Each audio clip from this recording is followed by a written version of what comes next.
చిత్తూరు జిల్లా బంగారుపాళ్యం పోలీసులకు విచిత్ర అనుభవం ఎదురైంది. వివాహేతర సంబంధం పెట్టుకున్న ప్రియుడు దూరం పెట్టడంతో అతన్ని తనకు అప్పగించాలంటూ ఏకంగా పోలీస్ స్టేషన్ మెట్లెక్కింది ఒక వివాహిత. ఎద్దలవారిపల్లి గ్రామానికి చెందిన రోజా అనే వివాహిత నలగాంపల్లికి చెందిన ప్రభాకర్తో గత 4 సంవత్సరాలుగా వివాహేతర సంబంధం కొనసాగిస్తుంది.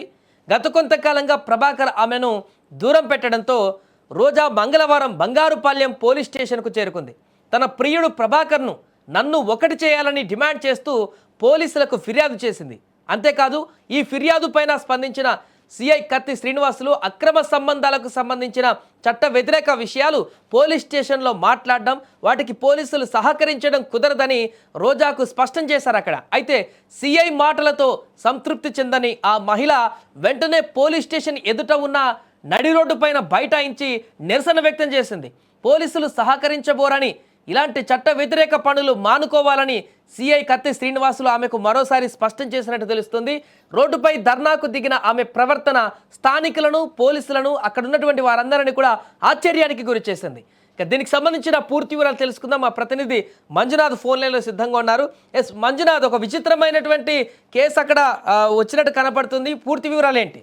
బంగారుపాలెం మండలం ఎద్దులవారిపల్లికి చెందిన రోజాకు గత 12 సంవత్సరాల క్రితం వివాహమైంది. అయితే ఆమెకు ఒక కుమార్తె ఉంది. ఆమె బంగారుపాలెం మండలానికి చెందిన నలగాంపల్లికి చెందిన ప్రభాకర్ అనే వ్యక్తితో అక్రమ సంబంధం గత 4 సంవత్సరాలుగా ఏర్పరచుకుంది. అయితే గత 4 నెలల నుంచి ప్రభాకర్ ఈ అక్రమ సంబంధం ఇంకా చేయకూడదని ఆమెను దూరంగా పెడుతూ వచ్చాడు.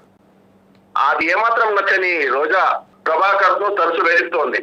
తనతో అక్రమ సంబంధం కొనసాగించాలని వేధిస్తుంది. అయితే ప్రభాకర్ అందుకు ససేమిరా అనడంతో నిన్నటి దినం అనగా మంగళవారం సాయంకాలం రోజా బంగారుపాలెం పోలీస్ స్టేషన్ కి వెళ్లి తాను గత 4 సంవత్సరాలుగా ప్రభాకర్ అనే వ్యక్తితో అక్రమ సంబంధం పెట్టుకున్నానని, అతన్ని తన వద్దకు తీసుకురావాలని చెప్పేసి అక్కడ డ్యూటీలో ఉన్న సిఐ శ్రీనివాసులు గారికి చెప్పింది. అయితే శ్రీనివాసులు గారు ఇటువంటి విషయాలు పోలీస్ స్టేషన్ లో ప్రోత్సహించమని, ఇటువంటి విషయాలు పోలీస్ స్టేషన్ వద్దకు రావద్దని ఆమెకు తెగేసి చెప్పాడు.